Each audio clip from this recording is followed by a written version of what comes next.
Chapter 381, Meeting from Afar. 1. Say, demons are not going to suddenly show up out of nowhere and attack us, right? Walking through the city, a rough voice sounded next to me. It was Leopold. What do you mean? Well, just that. Leopold looked around and lowered his voice. I'm kinda tired of dealing with demons, and I was wondering if another situation similar to Henler might happen. It was about that. I nodded. Not sure, to be honest. But unlike the dwarves, elves are much better at detecting demons since they are super sensitive to mana, so there's a chance that no such thing will happen. What do you mean? Just like I said, elves are much more sensitive to demonic energy. Therefore, it is a lot easier for them to spot demons. In fact, didn't you notice the barrier before? Squinting, Leopold looked behind him. The one at the bridge? Yeah, that alone should stop most of the demons. Had Angelica not worn the special bracelet, she would have easily been found out. Even if she had turned into a ring form, there was a chance for her to get spotted. During the conference in the novel, it was because of this that no demons managed to interfere. That being said, never say never. That's reassuring. Leopold finally relaxed and took a deep breath of the fresh air. Then, his footsteps suddenly halted as he brought his hands closer to his face. A clicking sound repeatedly rang in the air. What are you doing? Aw shit. With an embarrassed look, Leopold lowered his hands and scratched the back of his head. I was trying to have a smoke, but I forgot we can't do that here. Seriously? Before coming here, I remember expressively reminding Leopold that he couldn't smoke lest he wanted to piss off the elves. I even took away his cigarettes in order to make sure he didn't. He was just that addicted. Plus, with how nature-oriented the elves were, any form of littering or smoking was a big no-no. Right, sorry. Putting the lighter away, Leopold's face scrunched up a little. Staring at him, I shook my head. He's already suffering withdrawal symptoms. The last time he smoked was not that long ago, maybe half a day? Just how addicted was he? Shaking my head, I followed the rest of the group around the city. Ignoring Leopold's progressively worsening face, we continued our tour of the city. Most of the city was accessible to us apart from a few places, like the enormous building that stood in the middle of the lake. Apparently, that place was where the elders held important discussions, and since we were not that important, we could not go there. That was probably where Douglas went. I wonder if we're going to be participating in the tournament. Hein murmured from the side. It was audible enough for everyone present to hear. You want to participate? Ava curiously lifted her head. From what I've heard, we don't really need to participate. We don't, I replied with a nod. We've already proven our qualifications to the others, so realistically speaking, we don't have to participate, but, looks like everyone is interested. Seeing everyone stare in my direction, my lips tugged upwards. But no one said we couldn't. I mean, if you guys want to participate, go. Do your thing. In fact, use this chance to see how much you guys have improved over the past month. If there was one thing my group had an edge over all the other people their age participating in the tournament was true combat experience. Sure, some might have a bit of experience fighting against demons and the like, but who could proudly say they had fought a war against a full-on attack from the demons and came out on top? I don't think there are many. I heard that the winners from each respective age range will get quite a reward. Oh right, there's that too. Snapping my head towards Hein, I grabbed his shoulder. Hein, remember how I told you that there's a way to cure your father? You don't mean? With my eyes locked onto Hein's, I nodded. Yes, one of the top prizes for the tournament is in fact the elixir that can cure your father of his disability. There were many prizes granted to the top winner of the tournament, and if I didn't recall it wrong, one of them was the elixir that Hein could use to heal his father. Honestly, with how much the dwarves favored us, there was a possibility of them giving it to us if we just asked. But that might result in the elves losing favorability with us. Plus, this was a good way to motivate Hein into joining the tournament and even win. It was time to finally let the world see just how talented he was. You're not joking, right? Hein's voice sounded rather weak. Completely different from his usual deep and confident one. He must care a lot about his father. I thought with a smile before patting him on the shoulder. We've already signed a contract, why would I lie to you? I see. It was then that we heard a clicking sound coming from the side. When we turned our heads, we saw Leopold with his hand on his mouth, trying to light up a non-existent cigarette. Anyways, this is the opportunity that I promised you. It's up to you whether you will grasp it or no. No, I will take it. A resolute look appeared on Hein's face as his fists clenched tightly. Having spent over a year with you guys, I had almost forgotten my one true goal, and that was to save my father, Hein said as the air around him changed. He gave out an aura of a man who was about to go to war. Looks like he's made up his mind. As long as Hein resolved the one knot that was tying him down, his family, his growth would reach a new, unprecedented level. This was what I was waiting for. Well, I'm glad that why. Bang. Midway through my speech, my body crashed against something soft and hard. Ow. Massaging my head, I slowly looked up. It appeared that I had bumped against Waylon. Hey, is everything okay? I was met with no response. Waylon stood motionless in the middle of the streets, prompting me to frown. Just what in the world? Sensing that something was wrong, I looked in the direction of where he was staring at. It was then that I let out a strange noise as my face froze. Walking on the opposite side of the street, far into the distance, was a certain group. But that wasn't the reason for my reaction. They're here. As I was saying, if we're going to meet each other during the tournament, I'm going to go all out and won't hold back. Emma's energetic voice rang out. Having crossed the bridge with the group and entering the city, once she got a close look at the place, Emma couldn't hide her excitement, curiously looking at everything like a newborn child. Oh wow, look at that. Taking out her phone, she snapped photos of the place. Once she took enough pictures, Emma put her phone away. What was I saying again? Trying to recall what she was trying to say before, Emma's brows knit, forming a frown. Right. Then, hitting her right fist on the palm of her left hand, she turned to look at Amanda and Melissa with a challenging look on her face. If we meet each other in the tournament, don't expect me to hold back. I'll show you how much stronger I've gotten during the time we've not seen each other. I'm not fighting. With a scornful look, Melissa took her glasses out and replaced them with sunglasses. Squinting, Emma looked at Melissa and muttered out loud, "Those don't really fit you. As long as they do the job, it doesn't really matter." Lowering her head and staring in Emma's direction, Melissa repeatedly nodded her head.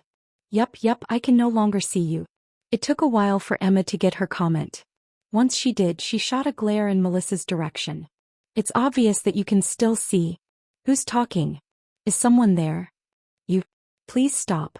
Before things got heated, Amanda decided to step in. "Save this stuff for later when we're in private."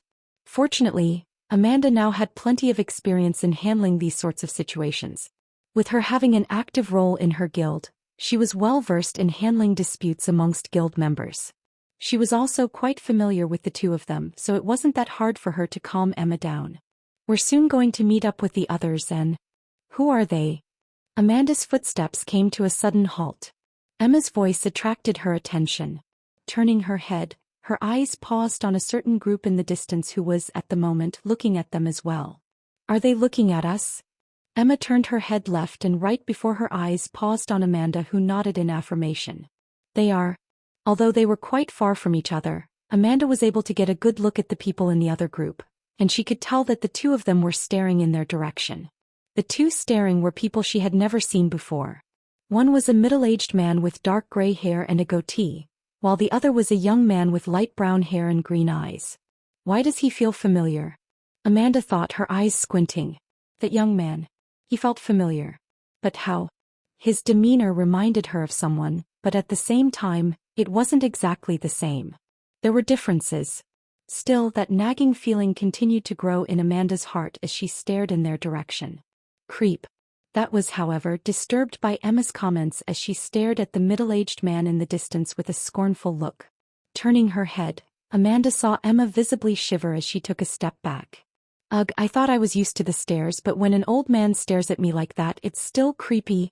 Paying close attention to Emma's words, Amanda turned her attention back towards the group in the distance. "They're gone." But they were already gone before she knew it.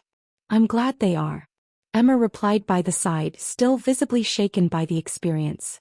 "That guy's eyes were totally creepy. He was looking at me with, I'd rather not talk about it." Shivering from cringe, Emma vented her frustration to Amanda. "Did they also look at you like that?" "I'm not sure," Amanda replied. She had been so distracted by their appearance that she had not seen the looks on their faces. "They're probably from another group that came earlier. Anyway, let's go." With her hands in her pocket and styling her sunglasses, Melissa followed the group. Turning her head, Emma followed Melissa. I have to agree with you for once. Stopping next to Melissa, Emma tilted her head and asked, Hey, are you not creeped out by what you just saw? Someone talking to me? You? Brushing her silky black hair behind her ear, Amanda's eyes continued to linger towards the previous spot where the humans stood. Strange. The more she thought about it, the stronger the familiar feeling she felt when looking at him grew. It was starting to invade her mind as she stood in a daze, trying to piece the puzzle together, but before she could do that, a voice called out to her. It was Emma. Amanda, are you coming or not? Turning her head and seeing that the group was quite a distance away from her, taking one last glance at the previous spot, she followed the two. I'm coming. Chapter 382 Meeting from Afar, 2. Walking through the city of S69, silence enshrouded our group as no one spoke.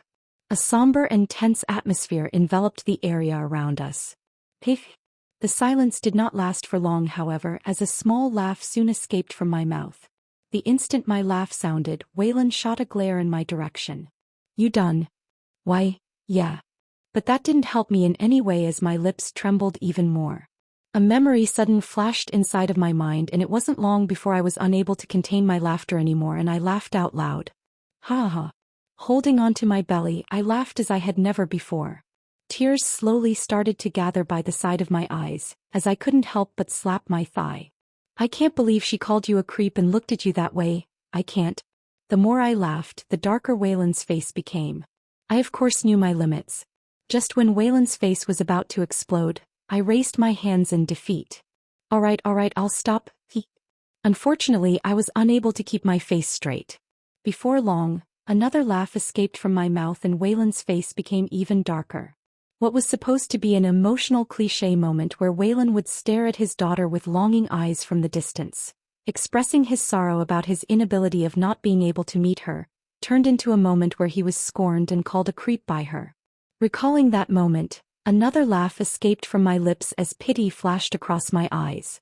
Obviously, Waylon was not pleased by the laugh as he venomously stared at me. Another word and you're done. His threats may have worked on someone else, but as someone who had been with him for over a year, such threats were no longer effective. Walking up to him, I patted him on the shoulder. Don't worry too much. You should be happy instead. Happy? Waylon raised his brow and coldly looked at me. Why should I be happy about the fact that my daughter treated me like some sort of creep? Because it means that you've taught her well.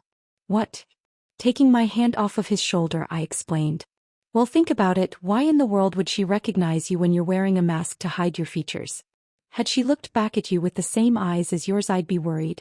My words seemed to have some sort of effect on Waylon as he calmed down and logically thought things through. Then his shoulders slumped down in defeat. You're right. Of course I'm right. If I were in the same situation as he and Nola reacted differently, I'd start to worry. Actually, what if I was in Waylon's spot and Nola reacted the same way? As my thoughts paused there, I instantly started to realize what kind of pain Waylon was going through, and the pity I previously had for him turned into sympathy. Still hurts that I was called a creep. Once again placing my hand on Waylon's shoulder, I apologized. I'm sorry for laughing at you before. Now that I've thought things carefully, I can understand your pain somewhat. Lifting his head up, Waylon turned to face me and our eyes met. Thank you. Never mind. Unfortunately, I was still unable to hold my laugh back as I took a look at his face and recalled the previous moment. It was just too funny. Smacking my hand away, Waylon distanced himself from me. Don't talk to me. Oh come on, I was just messing around. Following Waylon from behind, I tried to apologize, but all my words went to deaf ears as Waylon completely ignored me.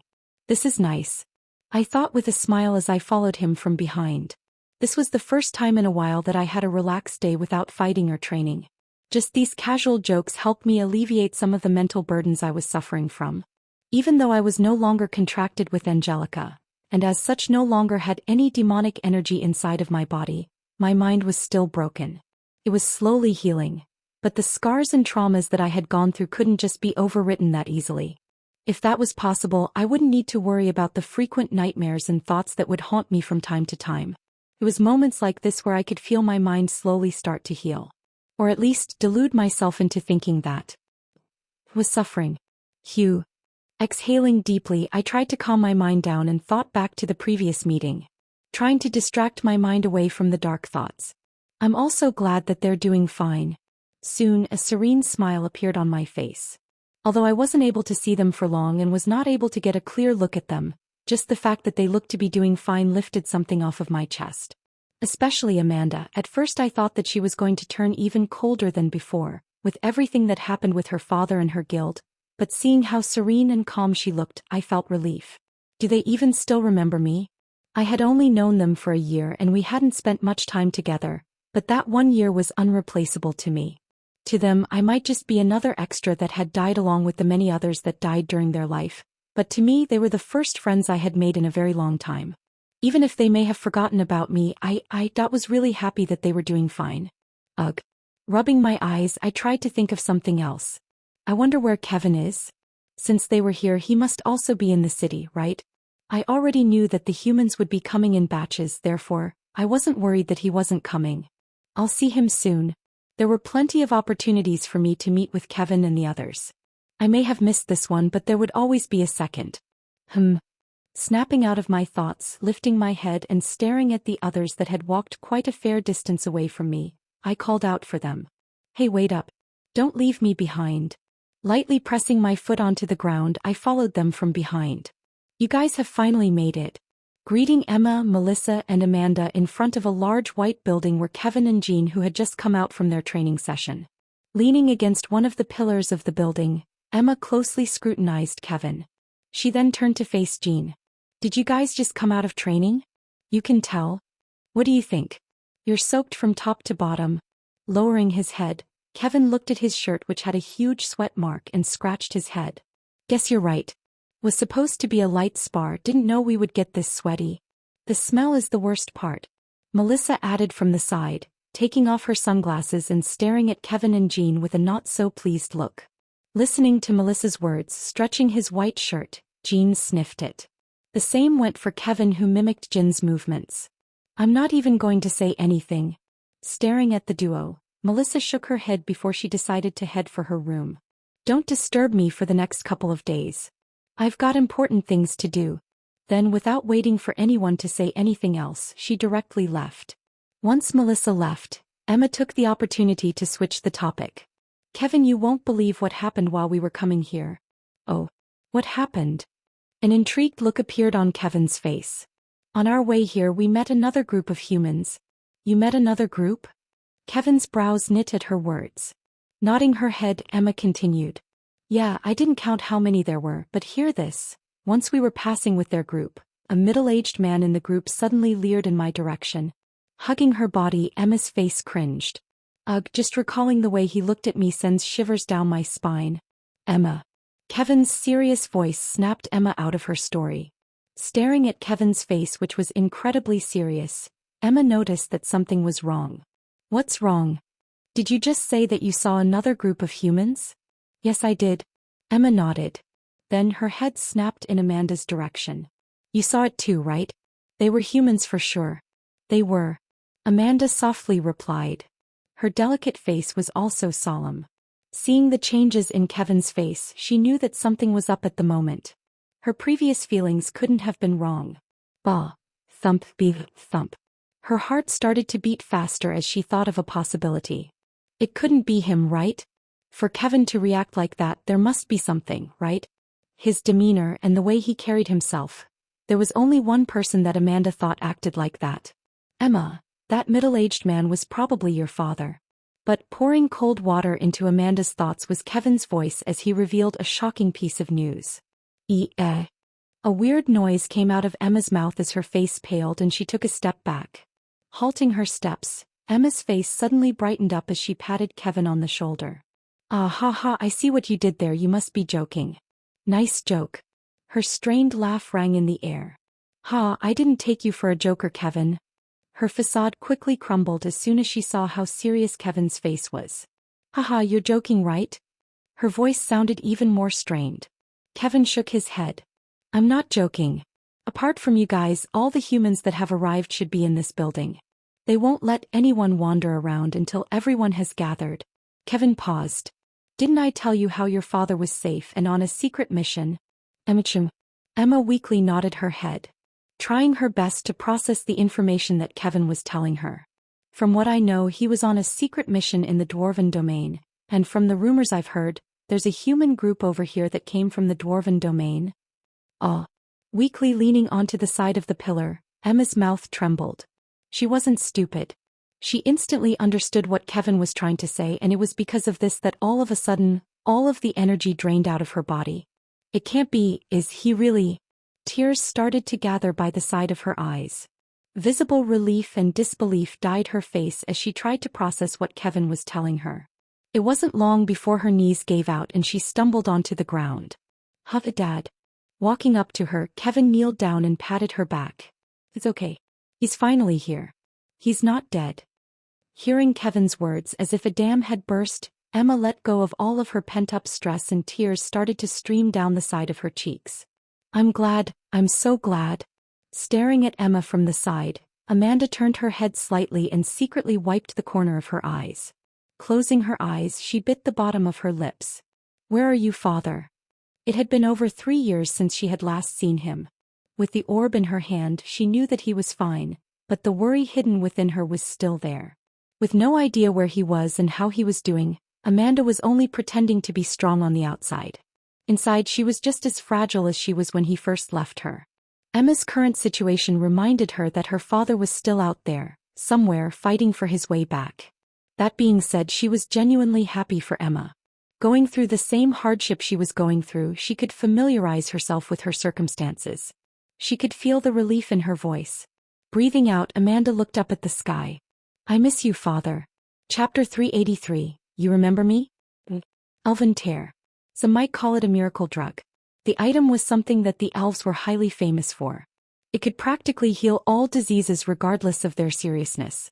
Could even bring back someone from the brink of death. That was how effective the elven tears were. But of course, just like the name suggested, it could only be created by the elves, and even then it wasn't like they could easily make them. In fact, it was quite hard for them to make. Perhaps in the past, back when they still had the world tree at their disposal, creating miraculous elixirs like the elven tears might have been easy. But that was then and this was now. Times had changed and each elven tear was incredibly valuable. So valuable that it had created great havoc in the human domain once upon a time when someone managed to get their hands on one elven tear and decided to sell it. At that time, it was sold to an anonymous bidder for a tremendous price of 2 billion U. I need it.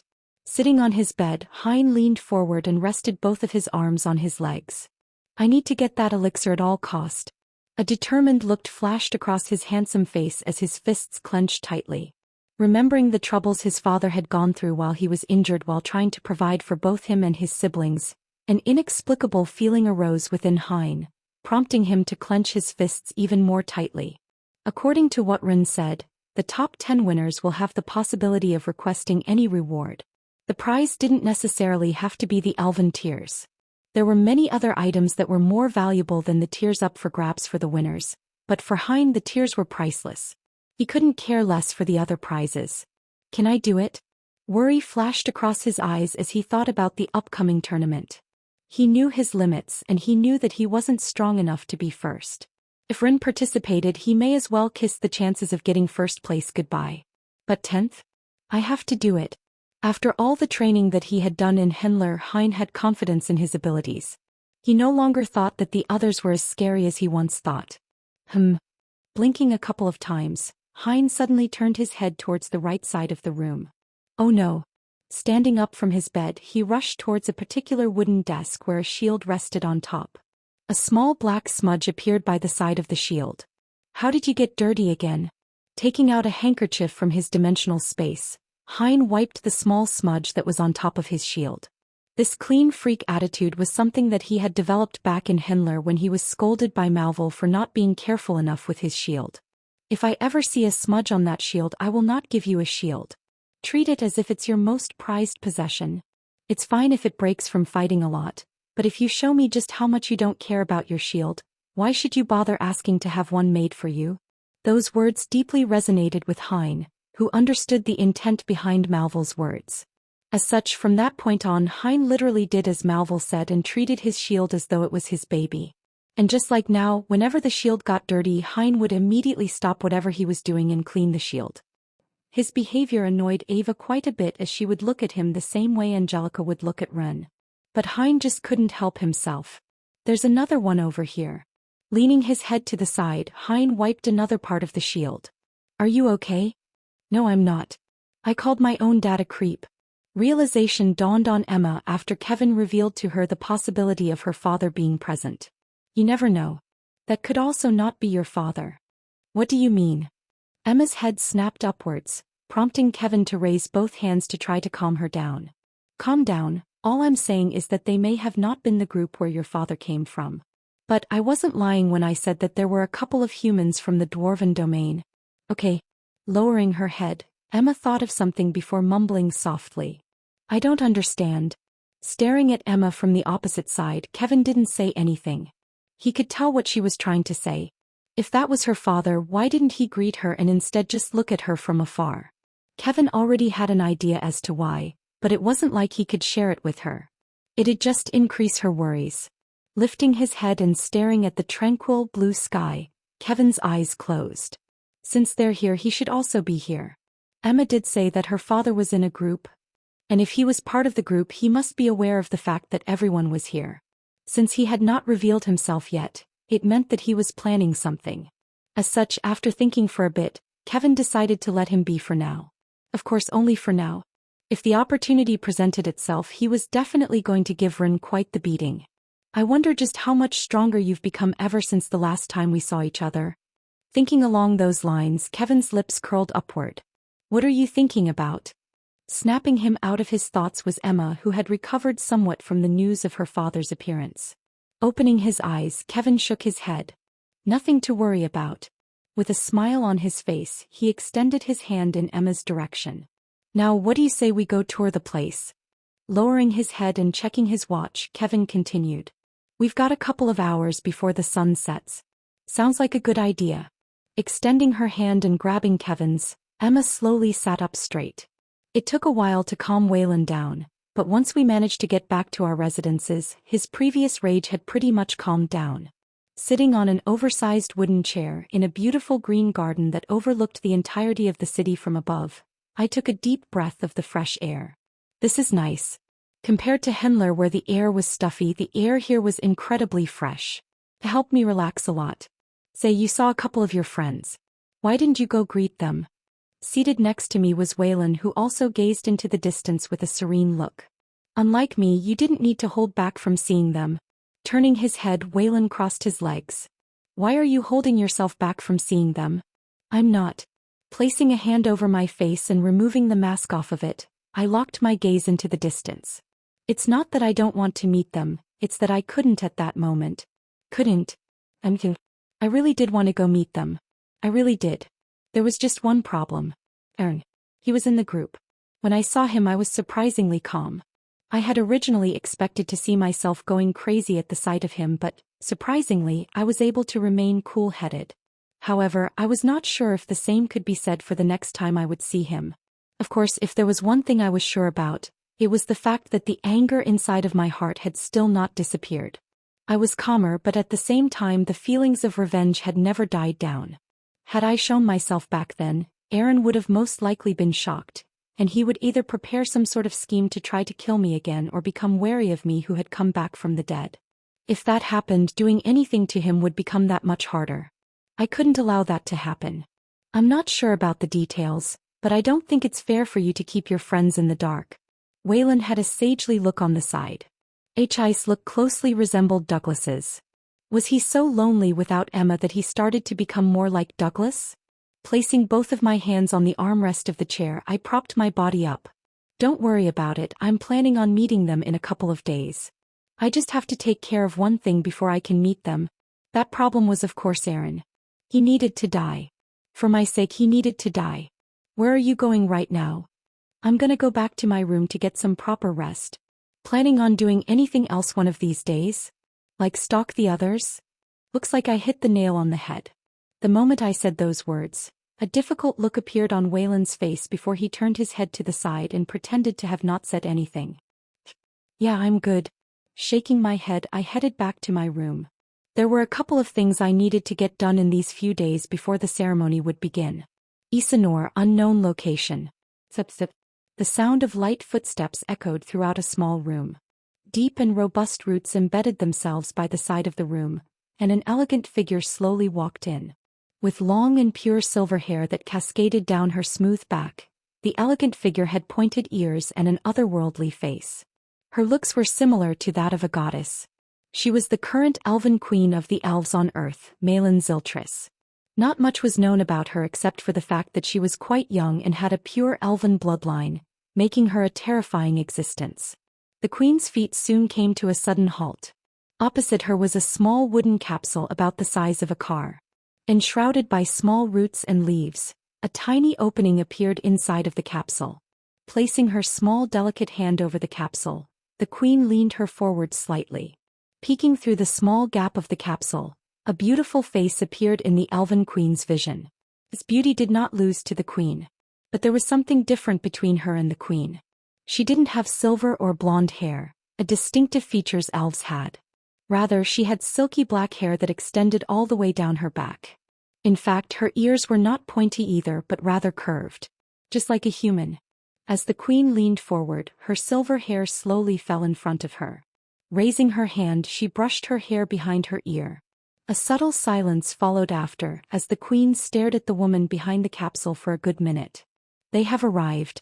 An airy and melodious voice echoed through the room as the queen finally opened her mouth, looking at the face behind the capsule while uttering those words. A melancholic look appeared on the queen's face as she looked at the woman inside of the capsule. "I owe you my life.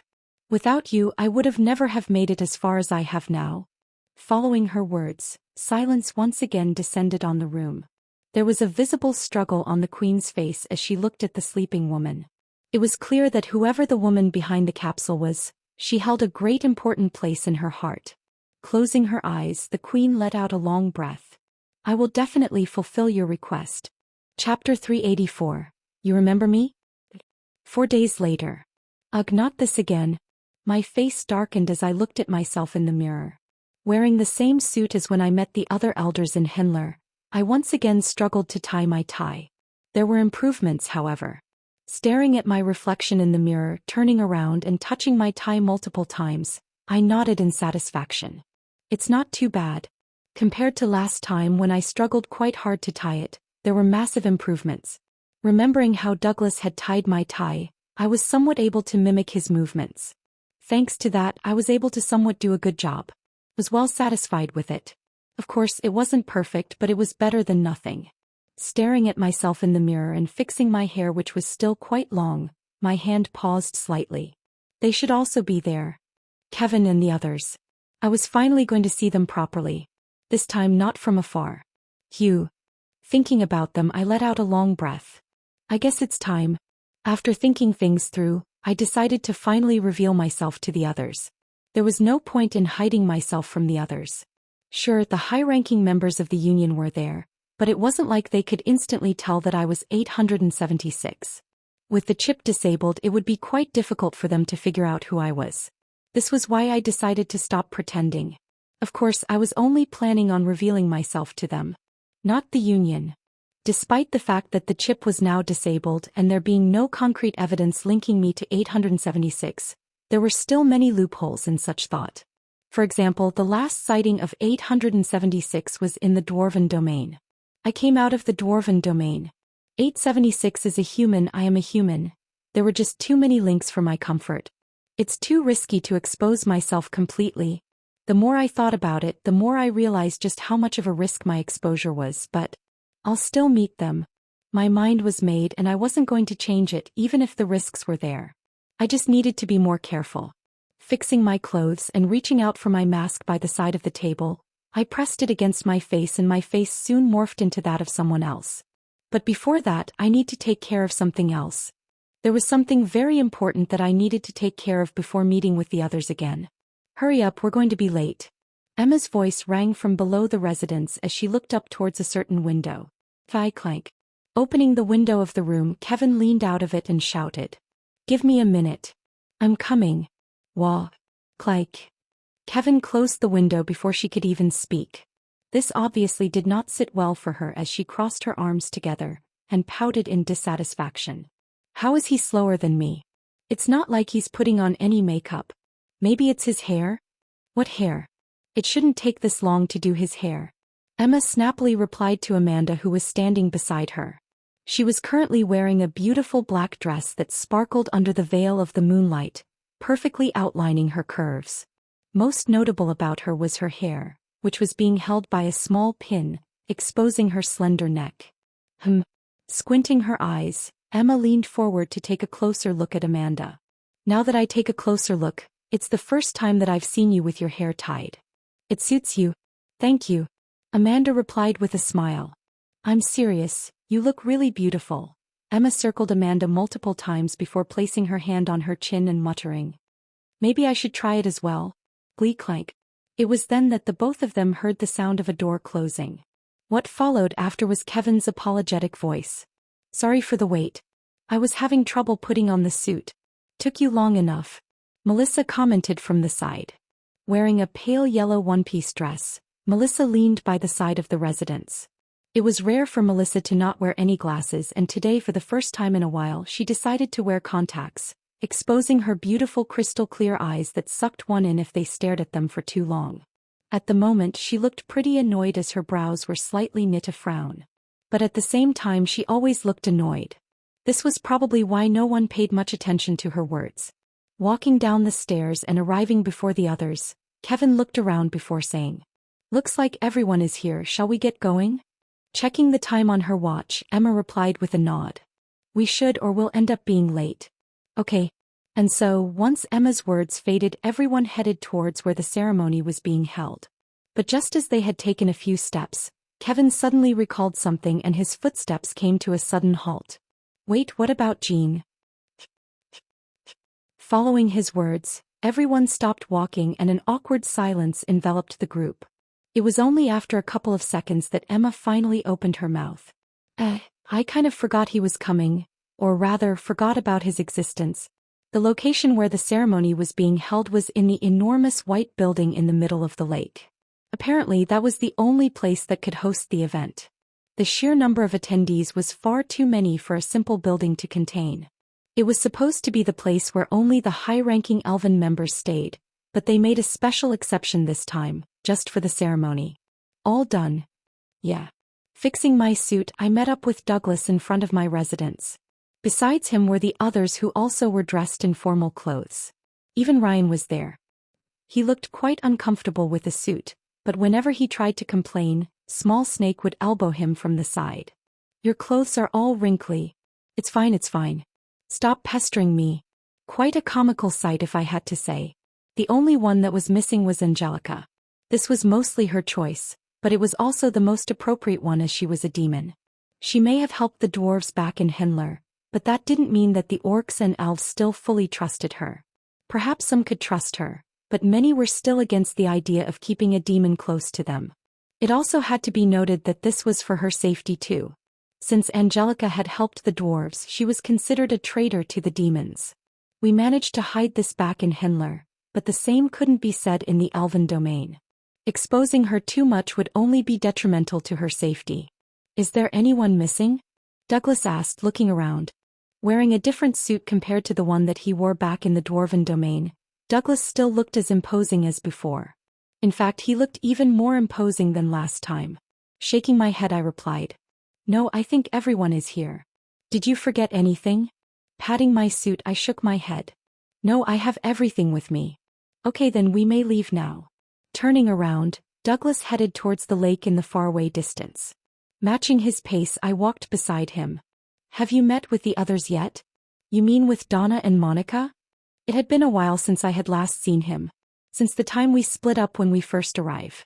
I was genuinely curious if he had met up with the others yet. "Yeah. No, not yet." Douglas shook his head. "I've been too busy attending meetings with the others that I had no time to look for them." Douglas's eyes suddenly focused on the enormous white building in the distance that was becoming clearer by the minute. The both of them should already be aware of my presence. "I'll meet them at the ceremony. You don't look that nervous." Pausing, I turned my head and looked at Waylon, who was quietly following us from behind. Wearing a skin mask, he looked to be in his own thoughts. A look akin to a soldier that was about to embark on a long war appeared on his face. Quite frankly, he looked quite haggard. Looks like he didn't get much sleep, huh?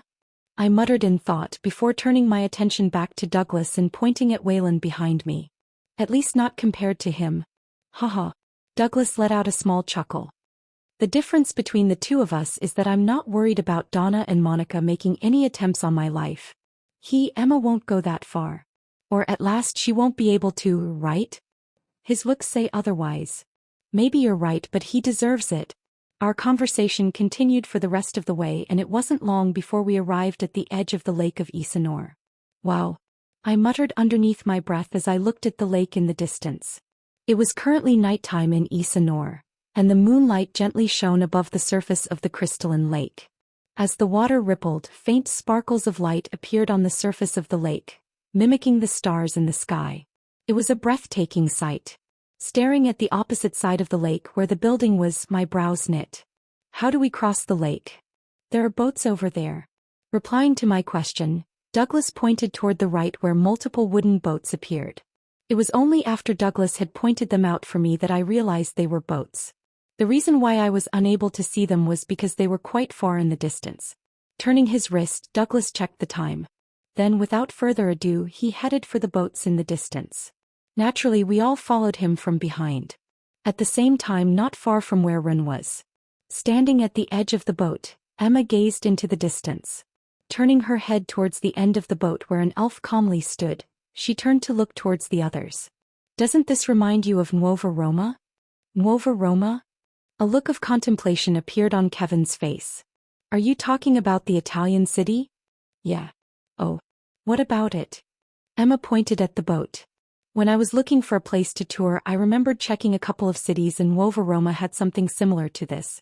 According to the history, they were trying to create something similar to Venice, an old Italian city that was wiped away after the first cataclysms. They had similar boat rides over there. Interesting, I didn't know that. Yeah, what's more? Halting Emma mid-speech was a low knocking sound. The sound was a bit softer than when knocking on a door. We've arrived. Following the knocking sound, the elf that stood at the back finally opened his mouth, and his crisp and melodious voice entered the ears of everyone present. Then the boat came to an abrupt halt. Wow. Emma, who was caught off guard, almost fell off the boat. Amanda, who was quietly sitting down, calmly stood up, and Kevin, who was next to Emma, helped her rebalance herself. Thanks. Hopping off the boat, Emma looked back at Kevin and thanked him. Phew. Wiping her forehead, she then turned to look at the building in the distance where multiple figures could be seen slowly entering. Unable to contain her excitement, Emma went ahead of the others. Let's go. Chapter 385. You remember me? 3. Stepping into the building, an amazing scene presented itself before my sight. A sweet fragrance instantly invaded my nostrils as I took a step into the building.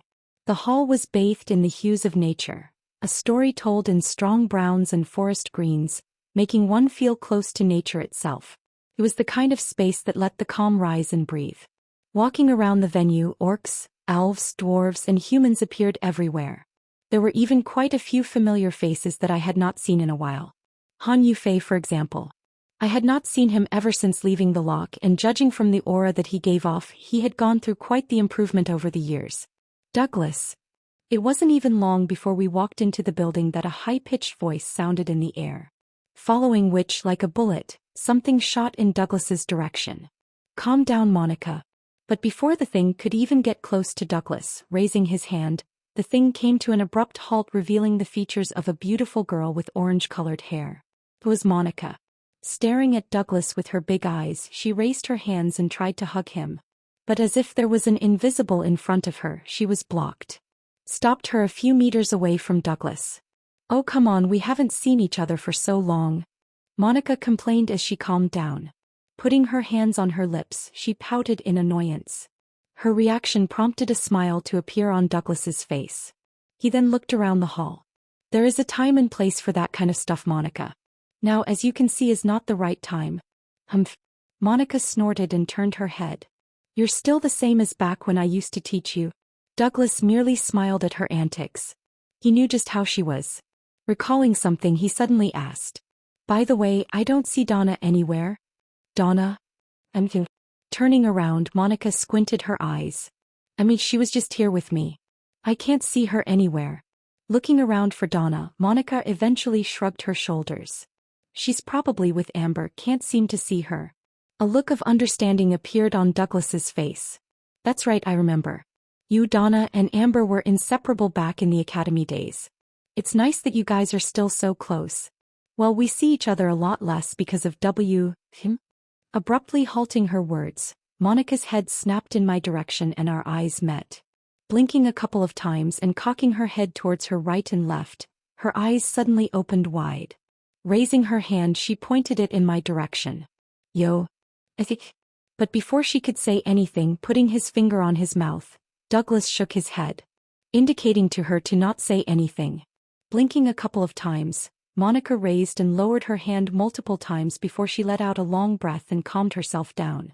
Then, turning her head towards Douglas with a curious look on her face, she pointed in our direction, more precisely mine, and asked, "So, who are they? New disciples of yours?" "Well, you can say so." As he said those words, I suddenly felt a tap on my shoulder. Turning my head, I realized it was Douglas. With a smile, he patted my shoulders. "At least he is. Oh, nice, nice. I was once your disciple, so you can say that I'm their senior." Monica slowly walked in my direction.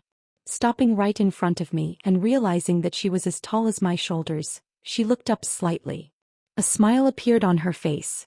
To the others, it looked like an innocent smile, but to me, who was being subjected to it, I could feel the malice hidden in it. This doesn't look too good. She definitely recognized me, didn't she? I took a step back. With her hands behind her back, she leaned her body closer in my direction. "So you must be Douglas's new disciple, right?" I took another step back. But that didn't seem to work, as with each step back I took, she would match my tempo and take a step forward. It wasn't long before she arrived before me and placed her hand on my shoulder. Once she did, a brilliant smile appeared on my face. "So very nice to meet you." Ugh. I suddenly let out a pained groan. "Oh my, what's going on here?" Monica cocked her head to the side with an innocent look on her face. Her hand still pressed on my shoulder, squeezing my collarbone tightly. "You seem to be in pain. Perhaps Douglas has been overworking you, hasn't he?" Right." I struggled to reply as the pain in my collarbone intensified. Fortunately, Monica did not hold for long as she soon released her grip. With her hands behind her back, she twirled around. "Well, I'm glad you're doing okay," and, halting her steps, she mumbled something softly. It was almost inaudible, but with my now improved hearing, I could make out her words. Thank you for last time." Right after saying those words, she waved goodbye to Douglas and joined the other people in the hall. Staring at her disappearing back, I touched my shoulder and muttered, "That hurt." I was lucky that she didn't mean to seriously injure me. Still hurt though. As I was massaging my collarbone, I suddenly heard Douglas's voice from the side. "She seems to care a lot for you. Doesn't look like it to me." "Did she really?" "My collarbone says otherwise." "Haha." Douglas chuckled slightly. "I know that girl too well. If she really didn't care about you, she would have never have expressed her emotions like that. She may be childish, but the only reason why she acted like that with you is because she's comfortable enough with you to do that." "If you say so." Actually, I didn't need to be told by Douglas to know this. Her expression and words at the end were enough for me to understand this much. Brushing my hair up, I looked at Douglas and my expression turned serious. "Those matters aside, regarding the thing I asked." "I have," Douglas solemnly replied back. His voice sounded extremely serious.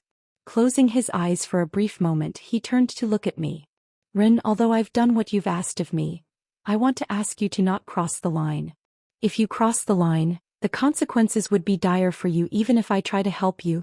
"Relax," I reassured Douglas. "I know my limits. I won't go as far as you think I will." Squinting his eyes and taking a closer look at me, trying to read my intentions, I stared back at him. Taking a deep breath, I once again tried to reassure Waylon. "Trust me. I won't go as far as you think I will." "Okay, you have half an hour." Douglas eventually relented and nodded his head. A brilliant smile appeared on my face as soon as I heard his words. "Thank you." Lowering my head and bidding goodbye to the others, I fixed my clothes and headed deeper into the building. Once I was far enough from them, lowering my head and walking through the hall, I thought back at the conversation with Douglas. It won't count as a lie if I plan on crossing the line far into the future? All I did was promise Douglas that I wouldn't cross the line today, but I never said I wouldn't do it in the near future. After all, I planned on taking my sweet time for what I was about to do. Staring at Ren's slowly disappearing back, Douglas's face turned even more solemn. He then opened his mouth. "What do you think?" "His mind is unstable," Waylon replied from the side. A similar look to Douglas appeared on his face. With his hands in his pockets, he muttered, "I don't think he will be able to hold back." "I think the same. I'm worried he will do the exact thing he told me he won't do." "Should I cancel?" "No." Waylon shook his head. "He needs to overcome the demons in his mind. If we stop him, it'll only aggravate his mind." "I'll go take a look at him." "You will?" "Yeah, just so that he doesn't end up doing something stupid."